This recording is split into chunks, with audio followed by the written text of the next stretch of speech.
Hi everyone, I'm back with October's monthly goodies. After thinking about it for a while, I've decided that instead of making two separate videos on the design process and the unboxing and packing of the goodies, I'll combine them together. So I'm going to talk about my creative process, but if you're only here to see the unboxing or packing video, I'm including timestamps below in the description, so feel free to jump around.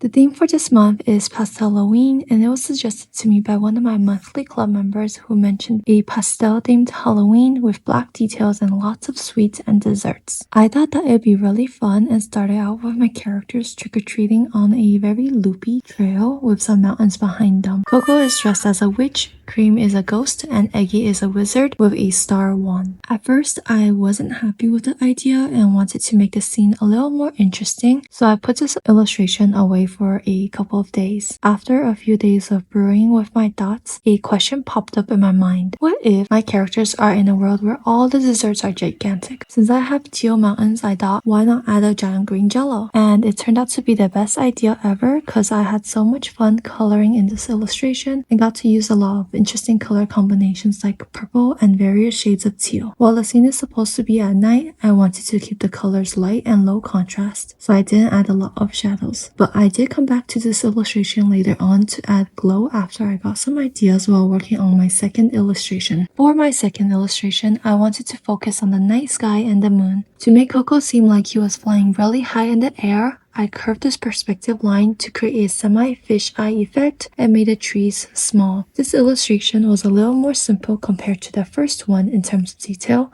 but the coloring will bring it to life later on. I like to keep the colors of my monthly theme fairly consistent, so I used the first illustration as a reference in choosing the colors, since I already have a color palette specified for it. But for this illustration, I really wanted the moon to be the main focus. So I changed his hat from pink to a darker shade of purple so that the glowy highlights in the moon can appear more bright without having to change too much of the color scheme that I was already using. I also decided to play around with textures a little more in this illustration and added patterns to the accessories that Coco was wearing. And since I was using so many pastel colors, I used the color black as a way of adding more interest. The stars, doodles, spiders, and sparkles are all black so they can pop. To keep this consistent, I diverged away from my usual art style of using brown and kept the line art black. I'm really happy with how the two illustrations came out in the end. For the icons, I didn't film much because I was starting to reach my deadline, and when I'm panicking, no filming gets done. This month, I moved away from forcing all of the icons to be square. They'll still have backgrounds for the icon sets, but as stickers, I thought they would be really cute if they can be used as deco stickers since the elements are so tiny. For the icons, stickers, and widgets, I tried to make them consistent to the illustration by isolating each detail in the illustration into a sticker element. My favorite process for making my monthly goodies are the widgets. I love thinking of them as mini scenes that I might not have considered for my main illustrations. The first one is Coco brewing some secret potions that he may or may not trick you into drinking. The second scene I'm working on is a trick-or-treating scene again, but with pumpkin houses.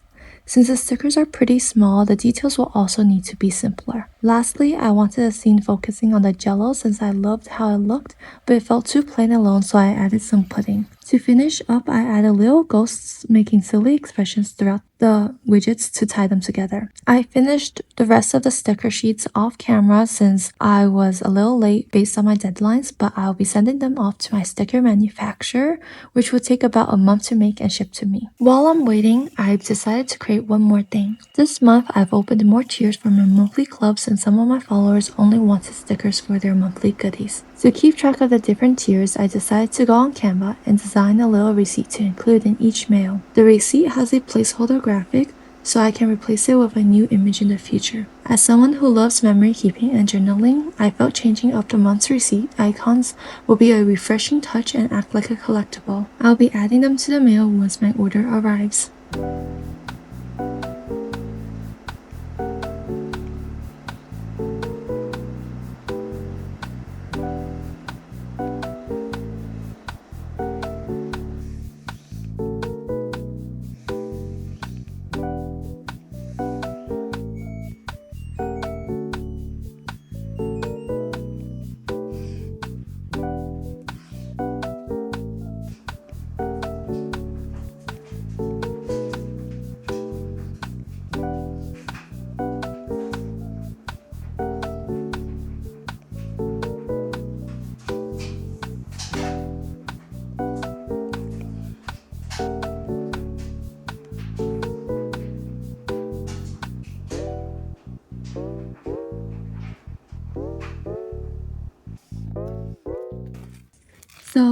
After a month, all my items arrived. I'll only be unboxing the monthly goodies here. There are other items in my order, but that will be for another video. I'm a little suspicious, but I think my sticker manufacturer changed their printer settings. I'm not complaining or anything because I think the colors have improved a lot more and are even better than before. I'm really happy with how the colors turned out. I also ordered a larger stock of stickers than usual because I had 50 spots open and I was afraid I didn't have enough. Unfortunately, not all the spots got filled, so I'll be listing the rest in my shop. I woke up at like 7 a.m. to pack these orders because I was so excited about giving them to you. This month, I have a total of 32 members in my club, so thank you all for your support. The little receipts turned out so cute, but next time I think I'll type out the names instead of handwriting it so it looks a little cleaner. I'll stop talking for the rest of the video since I love ASMR packing videos.